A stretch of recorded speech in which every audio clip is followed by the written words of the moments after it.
வணக்கம்.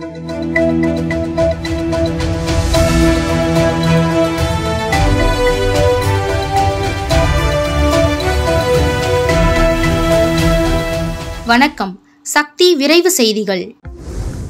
குடியரசு தினத்தை முன்னிட்டு புதுச்சேரி கடற்கரை சாலையில் காவல்துறையின் இறுதிக்கட்ட ஒத்திகை அணிவகுப்பு நடைபெற்றது.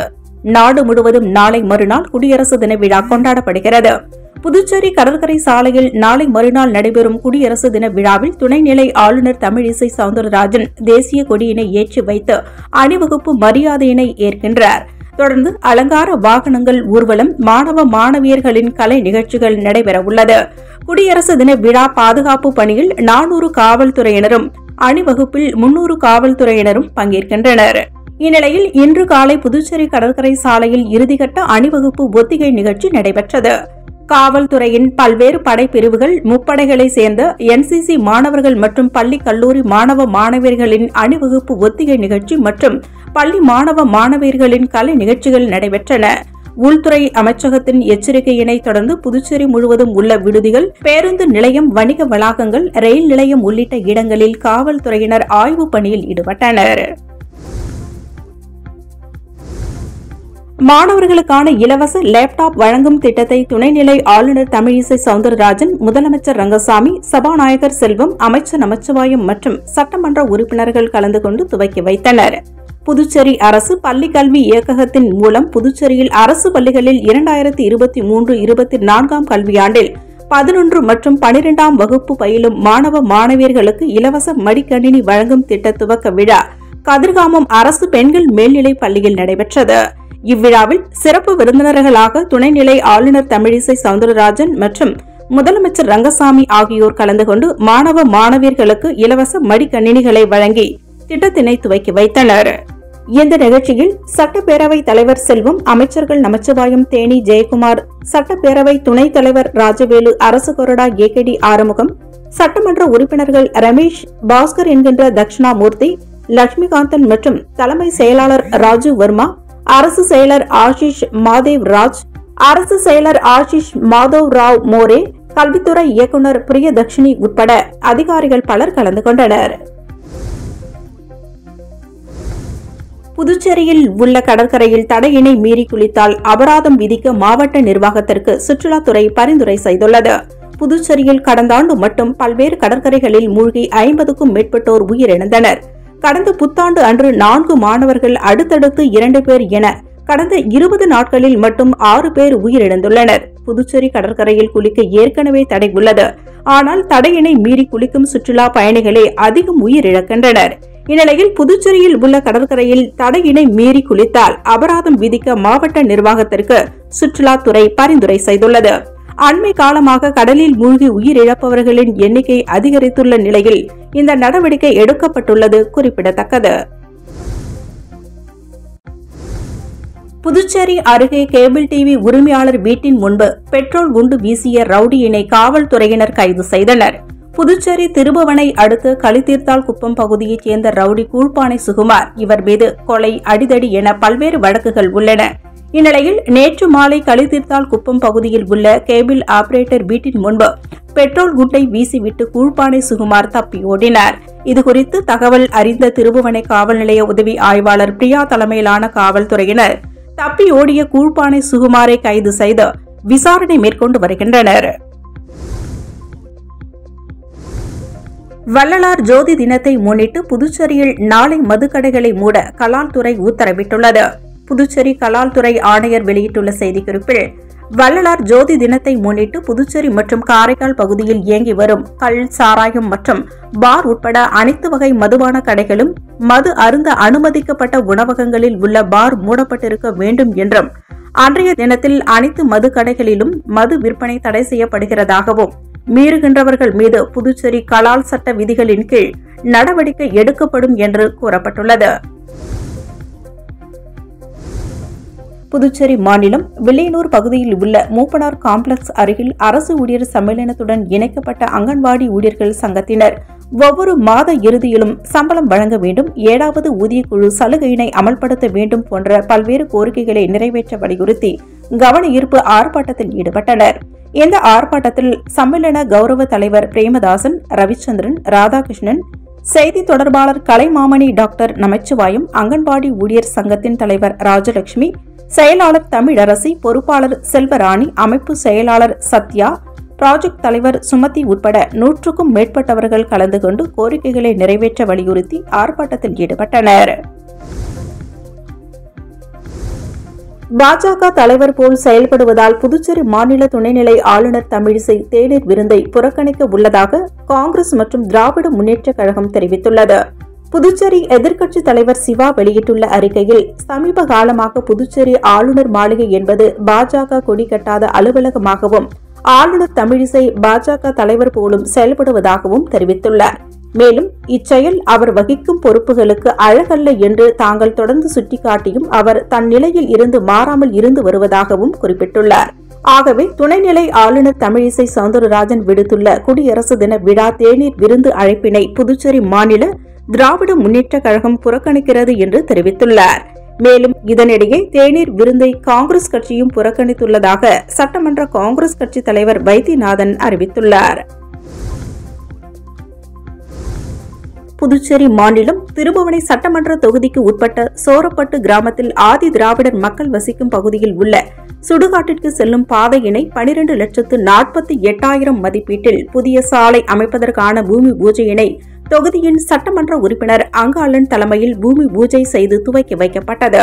இதேபோல் வம்புப்பட்டு பகுதியில் ஆதி திராவிடர் மக்கள் பயன்படுத்தும் சுடுகாட்டிற்கு செல்லும் பாதையினை மேம்படுத்தும் பணிக்காக சுமார் 16,70,000 ரூபாய் மதிப்பீட்டில் சாலை சீரமைப்பதற்கான பூமி பூஜையினை சட்டமன்ற உறுப்பினர் அங்காளன் தலைமை தாங்கி துவக்கி வைத்தார்.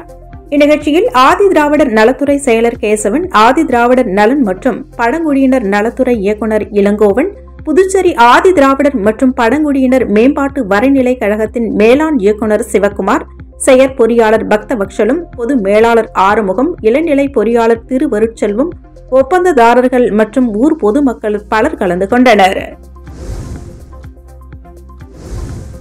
புதுச்சேரி பாஜக இளைஞரணி சார்பில் பாரத பிரதமர் நரேந்திர மோடி புதிய வாக்காளர்களுடன் கலந்துரையாடல் செய்யும் நிகழ்ச்சியினை தலைமை அலுவலகம், கல்லூரிகள் உட்பட பல்வேறு இடங்களில் காண ஏற்பாடுகள் செய்யப்பட்டுள்ளது. புதுச்சேரி பாஜக தலைமை அலுவலகத்தில் மாநில இளைஞரணி தலைவர் அற்புதராஜன் தலைமையில் செய்தியாளர்கள் சந்திப்பு நிகழ்ச்சி நடைபெற்றது. இதில் மாநில இளைஞர் அணி பொதுச் செயலாளர்கள் கணபதி வருண், துணைத் தலைவர் சுவிக்ராமன் உட்பட நிர்வாகிகள் பங்கேற்றனர். செய்தியாளர்களிடம் பேசிய இளைஞர் அணி மாநில தலைவர் அற்புதராஜன், நாடு முழுவதும் உள்ள புதிய வாக்காளர்களுடன் பிரதமர் நரேந்திர மோடி காணொலி வாயிலாக 5,000 வெவ்வேறு இடங்களில் நாளை கலந்துரையாடுவதாகவும் இதில் 50 லட்சம் பேர் பங்கேற்பதாகவும் தெரிவித்துள்ளார். இந்நிலையில் புதுச்சேரியில் பாஜக இளைஞரணி சார்பில் தலைமை அலுவலகம், கல்லூரிகள் உட்பட பல்வேறு இடங்களில் இந்த நிகழ்ச்சிக்கு ஏற்பாடுகள் செய்யப்பட்டுள்ளதாகவும் இதில் புதிய வாக்காளர்கள் 6,000 பேர் கலந்து கொள்ள உள்ளதாகவும் தெரிவித்துள்ளார். மேலும் அனைவரும் எளிதாக பங்கேற்க இளைஞரணி சார்பில் QR கோடு வெளியிடப்பட்டுள்ளதாகவும் தெரிவித்துள்ளார். செய்தியாளர் சந்திப்பின் போது இளைஞரணி நிர்வாகிகள் மகேந்திரன், ஜீவா என்கின்ற ஜீவகன், கார்த்தி, விஜயகுமார், ஸ்டீபன், புகழேந்தி, கார்த்தி உட்பட பலர் பங்கேற்றனர். புதுச்சேரி மாநிலம் பூனிமுடக்கு அருகே உள்ள தமிழக பகுதியான வழுதாவூர் சேரநகர் பகுதியில் எழுந்தருளி இருக்கும் ஆதி கைலாசநாதர் தியான திருக்குடலில் செவ்வாய்க்கிழமை மாலை வளர்பிறை பிரதோஷ வழிபாடு நடைபெற்றது. முன்னதாக சுவாமிக்கு பால், தயிர், இளநீர், சந்தனம், விபூதி, பஞ்சாமிர்தம், பன்னீர் உள்ளிட்ட பல்வேறு திரவியங்களால் அபிஷேகம் செய்யப்பட்டது. இதைத் தொடர்ந்து உலக நன்மை வேண்டி கூட்டு வழிபாடு நடைபெற்றன. இதைத் தொடர்ந்து சுவாமிக்கு தீபாராதனை காண்பிக்கப்பட்டது.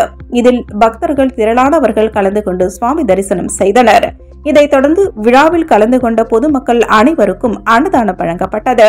மேலும் சிவலிங்கம் எதிரில் நந்திக்கு பதிலாக அமைந்துள்ள பீடத்தில் பக்தர்கள் அமர்ந்து தியானம் மேற்கொண்டு இறைவன் அருளை பெற்றனர். ஒதியப்பட்டு ஸ்ரீ சத்குரு மகான் வண்ணார பரதேசி ஆலயத்தில் வளர்பிறை பிரதோஷ வழிபாடு நடைபெற்றது. வில்லியனூர் அடுத்துள்ள ஒதியம்பட்டு கிராமத்தில் மிகவும் பழமை வாய்ந்த ஸ்ரீ சத்குரு மகான் வண்ணார பரதேசி சுவாமிகள் சித்தர் ஆலயத்தில் வளர்பிறை பிரதோஷத்தை முன்னிட்டு சிறப்பு வழிபாடு பூஜைகள் மற்றும் மகா தீபாராதனைகள் நடைபெற்றது. மேலும் பிரதோஷ வழிபாட்டினை முன்னிட்டு சுவாமிக்கு பால், தயிர், இளநீர், சந்தனம், பன்னீர், பழங்கள் உள்ளிட்ட பல்வேறு திரவியங்களால் அபிஷேகங்கள் செய்யப்பட்டன. அதைத் தொடர்ந்து பூஜையில் கலந்து கொண்ட பக்தர்கள் அனைவருக்கும் அன்னதானம் வழங்கப்பட்டது. காரைக்கால் மாவட்டத்தில் வரும் 26ஆம் தேதி நடைபெறவுள்ள குடியரசு தின விழாவை முன்னிட்டு பாதுகாப்பு நடவடிக்கையாக காவல்துறையினர் பேருந்து நிலையம் உள்ளிட்ட பல்வேறு இடங்களில் சோதனையில் ஈடுபட்டு வருகின்றனர்.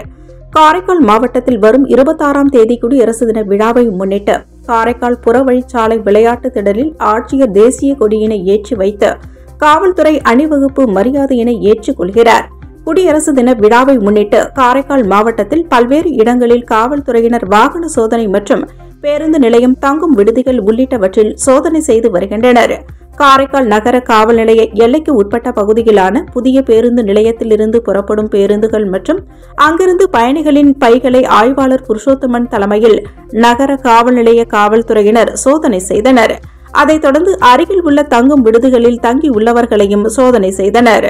இதேபோல் காரைக்காலில் மைய பகுதியில் நின்று வாகன சோதனையிலும் தொடர்ந்து ஈடுபட்டு வருகின்றனர். குடியரசு தின விழா எந்த குழப்பமும் இன்றி நடைபெற மாவட்டம் முழுவதிலும் உள்ள காவல்துறையினர் இந்த சோதனைகளில் ஈடுபட்டு வருகின்றனர். ராமர் குறித்து வலைதளங்களில் அவதூறு பரப்பியவர் மீது வழக்கு பதிவு செய்ய கோரி இந்து முன்னணியினர் காரைக்கால் நகர காவல் நிலையத்தை முற்றுகையிட்டதால் பரபரப்பு ஏற்பட்டது.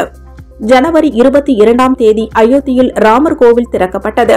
இந்நிலையில் ராமர் குறித்து வலைதளங்களில் காரைக்காலைச் சேர்ந்த முகமது அன்சாரி என்பவர் ராமர் குறித்து அவதூறான புகைப்படம் ஒன்றை பரப்பியதாக கூறி இந்து முன்னணி அமைப்பினர் காரைக்கால் நகர காவல் நிலையத்தை முற்றுகையிட்டு ராமர் குறித்து வலைதளங்களில் அவதூறு பரப்பிய முகமது அன்சாரி என்பவரை பிணையில் வர முடியாத வகையில் வழக்கு பதிவு செய்து கைது செய்ய வலியுறுத்தினர். நகர காவல் நிலைய வாயிலில் திடீரென 50க்கும் மேற்பட்ட இந்து முன்னணியினர் திரண்டு முற்றுகை போராட்டத்தில் ஈடுபட்டதால் அப்பகுதியில் பரபரப்பு நிலவியது. காரைக்கால் மாவட்டம் பூத்துறை பகுதியில் அமையவுள்ள கழிவுநீர் சுத்திகரிப்பு ஆலை அமைப்பதற்கு எதிர்ப்பு தெரிவித்து அப்பகுதியில் திடீரென 100க்கும் மேற்பட்டோர் கூடியதால் பரபரப்பு நிலவியது. காரைக்கால் மாவட்டம் பூத்துறை கரீம் நகர் பகுதியில் புதிதாக அமையவுள்ள கழிவுநீர் சுத்திகரிப்பு ஆலை பணிகள் நடைபெற்று வருகிறது. இந்நிலையில் அப்பகுதி மக்கள் குடியிருப்பு பகுதியில் கழிவுநீர் சுத்திகரிப்பு ஆலை அமைவதால் அப்பகுதி துர்நாற்றம் மிகுந்ததாக மாறும் எனவும் பல்வேறு விஷ வாயுக்கள் வெளிவந்தால் மக்களுக்கு சுவாச கோளாறு உள்ளிட்ட பல்வேறு பிரச்சனைகள் ஏற்பட வாய்ப்புள்ளதாக அச்சம் தெரிவித்து கழிவுநீர் சுத்திகரிப்பு ஆலையினை குடியிருப்பு பகுதி இல்லாத இடத்திற்கு மாற்ற கோரி கையெழுத்து இயக்கம் நடத்தி அதனை மாவட்ட ஆட்சியரிடம் ஒப்படைக்க முடிவு செய்தனர். அதனையடுத்து சம்பவ இடத்தில் கூடி அப்பகுதி மக்கள் 100க்கும் மேற்பட்டோர் கழிவுநீர் சுத்திகரிப்பு ஆலை அமைவதால் ஏற்படும் பாதிப்புகள் குறித்து கலந்துரையாடினர்.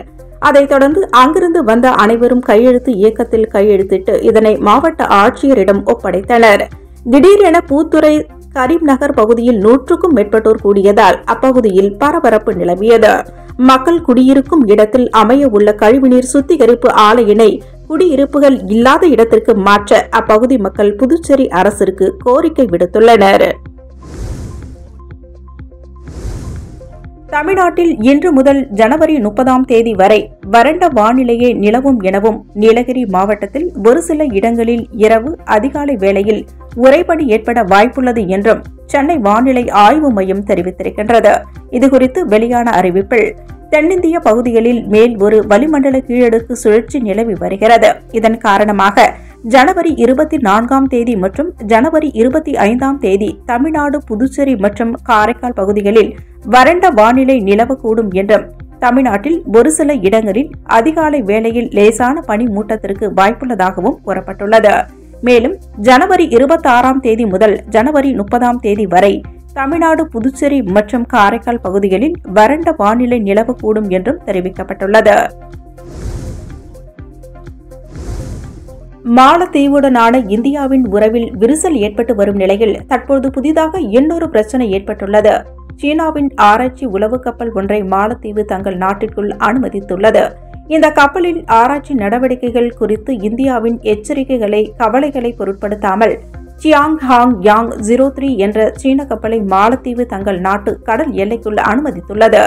இந்தியாவின் எதிர்ப்பை மீறி இந்த கப்பலை மாலத்தீவு உள்ளே அனுமதித்துள்ளது.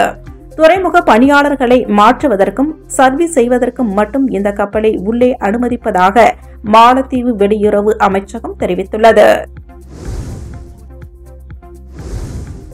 இந்தியாவில் வந்து விளையாடும் வெளிநாட்டு முஸ்லிம் கிரிக்கெட் வீரர்களுக்கு இந்திய அதிகாரிகள் விசா தராமல் இழுத்தடிப்பது மிகப்பெரிய சர்ச்சையினை ஏற்படுத்தியிருக்கிறது.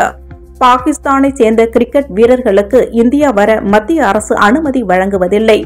அந்த வகையில் பாகிஸ்தானை பூர்வீகமாக கொண்டு தற்போது வெளிநாட்டில் விளையாடி வரும் சில இஸ்லாமிய கிரிக்கெட் வீரர்களுக்கும் மத்திய அரசு விழா வழங்காமல் இழுத்தடித்து வருகிறது. இத்துடன் சக்தி விரைவு செய்திகள் நிறைவடைகின்றன. வணக்கம்.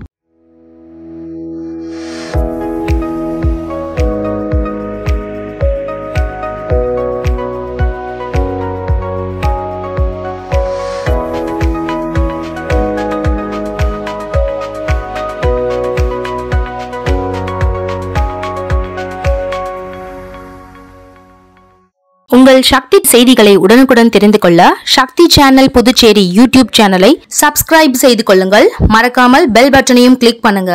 ஷேர் பண்ணுங்க, லைக் பண்ணுங்க. உங்கள் சக்தி சேனல்.